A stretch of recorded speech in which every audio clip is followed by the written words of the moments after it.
E aí pessoal, beleza? Hoje a gente vai resolver esse exercício aqui do Hibbeler, da 7ª edição do livro de Resistência dos Materiais.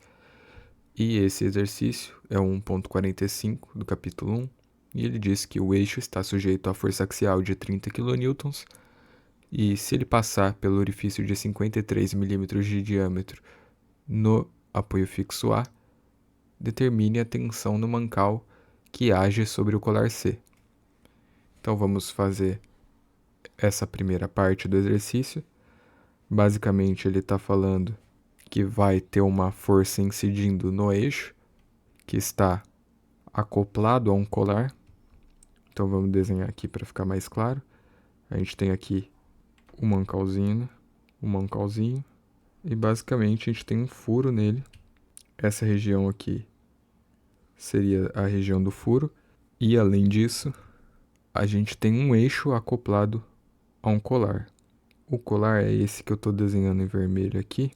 Ele está envolvendo o eixo, que é esse que eu vou desenhar em verde, só para ficar um pouco mais claro. E como esse eixo está sendo, entre aspas, empurrado por uma força de 30 kN, a gente sabe que, como ele está acoplado ao colar, esse colar vai sentir essa força da mesma intensidade e vai acabar incidindo essa força no apoio fixo do mancal, nessa parede em azul aqui, no caso. Ou seja, a força vai incidir no eixo, que está acoplado ao colar, e esse colar vai acabar incidindo a tensão no suporte fixo, que seria essa fixação do mancal, né? Ou seja, para a gente calcular a tensão no mancal que age sobre o colar, que é justamente essa que eu acabei de comentar, a gente precisa dessa área, dessa pequena área de contato entre o colar e a parede, o apoio fixo do mancal, em azul. Ou seja, basicamente a gente tem que essa área é o π raio ao quadrado do colar, já que o colar tem um maior diâmetro, menos π raio ao quadrado do furo. Quando a gente subtrai essas duas áreas, a gente vai obter justamente essa área de contato. E com as informações do exercício, a gente sabe que o diâmetro do colar é de 60 milímetros, como está explicitado aqui. E a gente também sabe que o orifício tem diâmetro de 53 milímetros. Ou seja, dividindo por 2 essas informações de diâmetro, a gente vai obter que aquela área de contato entre o colar e o apoio fixo, em azul, é de aproximadamente 621,25 milímetros quadrados. Eu vou chamar isso aqui de AC, que seria a área de contato. Sendo assim, a gente consegue calcular a tensão nesse contato, basicamente pela fórmula tensão é igual a força sobre área. A gente pode deixar a área em milímetros quadrados mesmo e passar a unidade da força para newtons. Assim a gente vai obter a resposta em megapascal, ou seja, 30.000, aliás, dividido por 621,25 vai ser igual a 48,29 megapascal aproximadamente. Essa é a primeira resposta que o exercício está pedindo.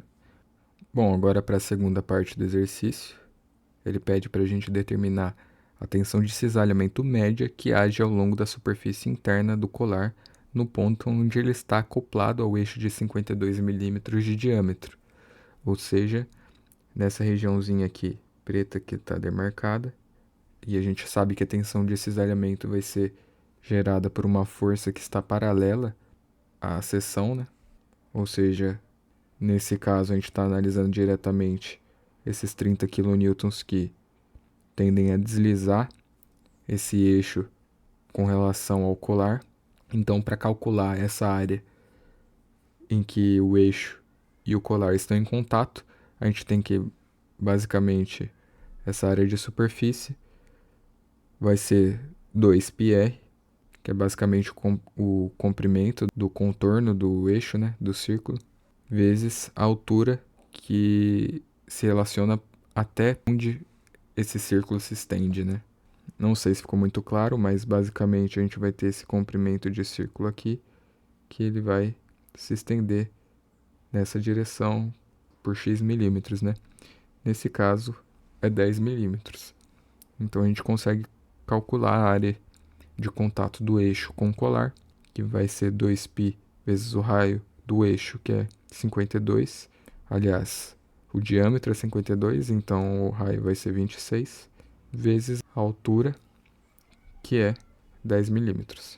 Isso vai dar para a gente uma área superficial de contato entre o eixo e o colar de 1633,63 milímetros quadrados, aproximadamente. Agora a gente consegue calcular a tensão de cisalhamento média, basicamente pela fórmula de força sobre área, e novamente vamos usar o 30.000 newtons sobre essa medida em milímetros quadrados, que a gente acabou de calcular.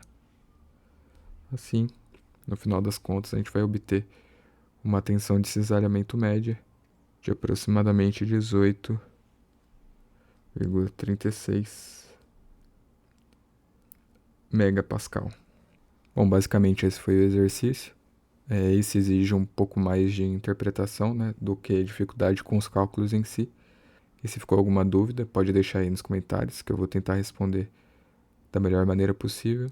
E é isso, a gente se vê no próximo vídeo e falou!